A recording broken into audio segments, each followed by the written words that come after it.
अथ चतुर्थो अध्याय प्रारंभ। इंद्रादिक देवताओं द्वारा देवी की स्तुति। बोलो देवी मैया की जय। काले मेघों के सदृश शरीर की प्रभा कटाक्ष मात्र से शत्रु कुल को डराने वाली, केशों के बंधे हुए जूड़े पर बाल चंद्रमा सुशोभित है। शंख चक्र कृपाण त्रिशूल हाथों में धारण किए, 3 आँखों वाली सिंह पर बैठी हुई, अपने तेज से तीनों लोकों को पूर्ण करने वाली जया नामक दुर्गा देवी का ध्यान करता हूँ। आपकी कामनाओं की सिद्धि के निमित्त इंद्रादिक देवता जिसकी पूजा करते हैं, उस दुष्टात्मा परम बलशाली महिषासुर और उसकी सेना का देवी के द्वारा विनाश हो जाने पर समस्त इंद्रादिक देवतागण अति प्रसन्न हो सिर कंठ और मस्तक झुकाकर अतीव सुंदर वाक्यों से भगवती की प्रार्थना करने लगे। जिस भगवती की ही शक्ति से यह संपूर्ण विश्व उत्पन्न हुआ है, जो समस्त देवताओं की शक्ति स्वरूपा है और उसका समस्त देवता तथा महर्षि गण पूजा करते हैं, ऐसी जगदम्बिका देवी को हम भक्ति सहित प्रणाम करते हैं। वह हमारा कल्याण करे। ब्रह्मा विष्णु और शंकर भी जिसके अतुल प्रभाव और शक्ति का वर्णन नहीं कर सकते, वह चंडिका देवी विश्व का पालन करे तथा अशुभ भय का विनाश करने को तैयार होवे। जो पुरुष पुण्यवान हैं, उनके घर में आप लक्ष्मी का स्वरूप हो और पापात्मा पुरुषों के यहाँ आप अलक्ष्मी दरिद्रता रूप हो। शुद्ध हृदय वाले पुरुषों के हृदय में बुद्धि स्वरूप हो। श्रेष्ठ मनुष्य के यहाँ श्रद्धा रूप, सत्कुल में उत्पन्न होने के यहाँ लज्जा रूप हो। सो हे देवी, हम सब आपको नमस्कार करते हैं। हे भगवती, आप संपूर्ण संसार की रक्षा करो। तुम्हारे इस अचिंत्य रूप का असुरों का संहार करने वाली शक्ति तथा युद्ध में असुरों के साथ आपके अनेक प्रकार के चरित्रों को हम किस भांति से वर्णन कर सकते हैं। त्रिगुणमयी होते हुए भी सारे संसार का हेतु हो। आप में दोष नहीं ज्ञात होते। ब्रह्मा विष्णु और महादेव भी आपके पार पाने में असमर्थ हैं। आप ही सबकी आश्रय हो। वह अखिल विश्व आप ही का अंश मात्र है। आप ही अव्याकृत तथा परम प्रकृत आदि शक्ति हो। हे देवी, समस्त यज्ञों में मंत्र रूप तुम्हारा नाम उच्चारण कर हवि देने से संपूर्ण देवता तृप्त हो जाते हैं। वह स्वाहा रूप आप ही हो और देवी, तुम्हारे द्वारा देवता ऋषि और पितृगण तृप्त होते हैं। इस कारण स्वधा रूप भी आप ही हो। हे भगवती, तुम मुक्ति का हेतु अचिंत्य ब्रह्मज्ञ स्वरूपी महाव्रता हो। हे देवी, आपका अभ्यास राग द्वेष रहित तत्ववेता जितेंद्रिय तथा मोक्ष की इच्छा करने वाले मुनि करते हैं, इसलिए आप सर्वोपरि हो। हे देवी, आप शब्द में तीनों वेदों की सुंदर मूर्ति हो। ओंकार युक्त होकर मनोहर पाठ वाली ऋग यजु साम के आश्रय रूप हो और आप वेद माता और ऐश्वर्य से युक्त हो और आप ही प्राणी मात्र की आजीविका हो तथा संसार का दुख दूर करने वाली आप ही हो। हे भगवती, आप अखिल समस्त शास्त्रों का ज्ञान देने वाली मेधा शक्ति हो और इस कठिन भवसागर से पार लगाने वाली नौका रूपी दुर्गा देवी आप ही हो। हे देवी, कैठव विनाशी भगवान विष्णु के हृदय में वास करने वाली लक्ष्मी हो और महादेव जी से सम्मान प्राप्त गौरी स्वरूप आप ही हो। भगवती, पूर्ण चंद्रमा के तुल्य निर्मल तथा स्वर्ण के सदृश कांतिमान मंद मंद मुस्कुराते हुए मुख को देखकर भी क्रोध से युक्त हो। महिषासुर ने आपके ऊपर प्रहार किया था, सो बड़े आश्चर्य की बात है।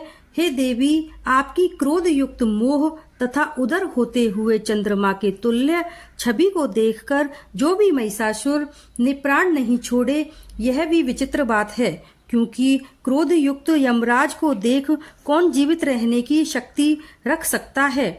हे देवी, आप प्रसन्न हो जाइए, क्योंकि आप संसार के कल्याण के लिए ही उत्पन्न हुई हो, क्योंकि आपके क्रोध करने से सब प्रकार का नाश हो सकता है। यह एक आपका चरित्र अभी लिखा है, क्योंकि आपने बहुत बड़ी सेना महिषासुर का विनाश अभी किया है। हे देवी, जिन पर आप प्रसन्न रहती हैं, संसार में उनके लिए ही सम्मान, धन, यश प्राप्त होता है। वे ही धर्मवीर हैं, वे धन्य हैं तथा वे स्त्री, पुत्र, नौकर आदि से संपन्न रहते हैं। हे देवी, आपकी कृपा से पुण्यशील पुरुष सदैव धर्म क्रिया करते हैं और आपकी कृपा से ही मरने के बाद उन्हें स्वर्ग प्राप्त होता है। इस प्रकार आप तीनों लोकों में निश्चय ही मनोवांछित फल देने वाली हैं। आप स्मरण करने पर सब प्राणियों का भय हर लेती हैं और स्वस्थ पुरुषों द्वारा चिंतन करने पर उन्हें परम कल्याणकारी बुद्धि हो जाती है। दरिद्रता के दुख और भय को नष्ट करने वाला तुम्हारे अलावा और कौन है? समस्त जीव मात्र के उपहार करने के लिए निश्चय ही आप दया से परिपूर्ण हैं। हे देवी, उन असुरों का विनाश करने से संसार में सुख हो और ये असुर नरक में रहने के निमित्त भले ही पाप करते हैं, परंतु युद्ध में मरकर इनको स्वर्ग मिले, यह विचार ही आप इन असुरों को मारती हो। हे देवी, संपूर्ण दैत्य आपके केवल देखने मात्र से ही भस्म हो जाते हैं, फिर अपने शस्त्र से इनका संहार क्यों किया? इसका कारण यही था कि शस्त्र के प्रहार से असुरों को स्वर्ग प्राप्त होगा।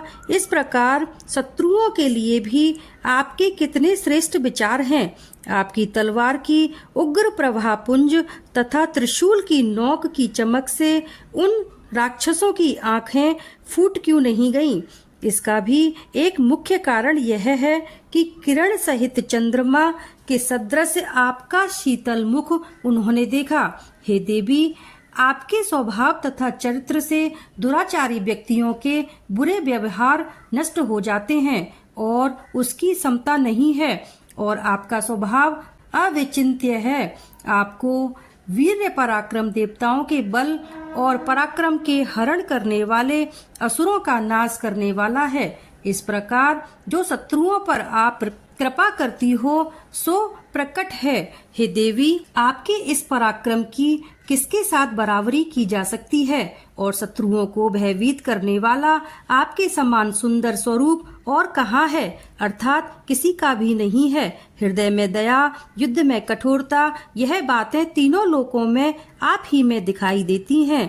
आपने युद्ध में शत्रुओं को मारकर तीनों लोकों की रक्षा की है तथा उन समस्त असुरों के सिर काटकर उन्हें स्वर्ग पहुंचा दिया और उन असुरों से हमें निर्भय कर दिया है। हे देवी, हम आपको नमस्कार करते हैं। हे देवी, त्रिशूल से हमारी रक्षा करो। हे अंबिके, इस खड्ग तलवार से हमारी रक्षा करो तथा घंटा की ध्वनि मनुष्य के टंकारों से हमारी रक्षा कीजिए। हे चंडिकी देवी, पूर्व, पश्चिम, उत्तर, दक्षिण इन चारों दिशाओं में अपने इस त्रिशूल को घुमाकर हमारी रक्षा करो। तीनों लोकों में आपके सुंदर तथा भयानक रूप घूमते रहते हैं। इन सब रूपों से हमारी और पृथ्वी की रक्षा करो। हे अंबिके, आपके कर कमलों में खड्ग, शूल, गदा आदि सुशोभित हैं। उन सबसे हमारी रक्षा करें। ऋषि बोले, जब देवताओं ने जगदम्बा श्री दुर्गा देवी की नंदनवन के सुंदर पुष्पों तथा सुगंधित चंदन से पूजा तथा स्तुति की और भक्ति भाव से सुगंधित रूप से अर्चन किया, तो देवी ने प्रसन्न मुख हो देवताओं से कहा। देवी बोली, हे देवताओं, आपके मन में जो अभिलाषा हो सो वरदान मांगो। देवता बोले, आपने सब कुछ कर दिया, अब कुछ भी अवशिष्ट नहीं है। हे माहेश्वरी, आपने हमारे वैरी महिषासुर का नाश कर दिया। इस पर भी यदि हमें आप वरदान देना चाहती हो तो हे भगवती, आपत्ति के समय जब जब हम आपका स्मरण करें तब तुम दर्शन देकर हमारे दुखों को दूर करना। हे अमलामले प्रसन्न मुख, जो मनुष्य इस स्तोत्र से आपका ध्यान करे उनके लिए धन, ऐश्वर्य, स्त्री, संतान आदि की वृद्धि करना। हे अंबिके, आप हम सब पर सदैव प्रसन्न रहना। ऋषि बोले, हे राजन, देवताओं ने संसार तथा अपने कल्याण के लिए जब इस तरह प्रसन्न कर लिया तो भद्रकाली देवी ऐसा ही होगा। इस प्रकार कहकर अंतर्ध्यान हो गई, अपने स्थान पर चली गईं। हे राजन, विश्व की कल्याणकर्ता भगवती किस प्रकार समस्त देवताओं के अंगों पांगों से उत्पन्न हुई थी, यह सब मैंने आपसे कह दिया। फिर पार्वती जी के शरीर से जिस प्रकार अनेकों दुष्ट दैत्यों तथा शुंभ निशुंभ दोनों महाअसुरों को मारने के लिए तथा जगत की रक्षा के लिए और देवताओं का उपकार करने के लिए देवी उत्पन्न हुई, वह सब कथा मैं कहता हूँ, सो तुम ध्यान से श्रवण करो। इति चतुर्थो अध्याय समाप्त। बोलो देवी मैया की जय। हेलो फ्रेंड्स, मैं हूँ निक्की। अगर आपको मेरा दुर्गा सप्तशती का चतुर्थ अध्याय अच्छा लगा है तो please like, comment and subscribe कीजिए। धन्यवाद।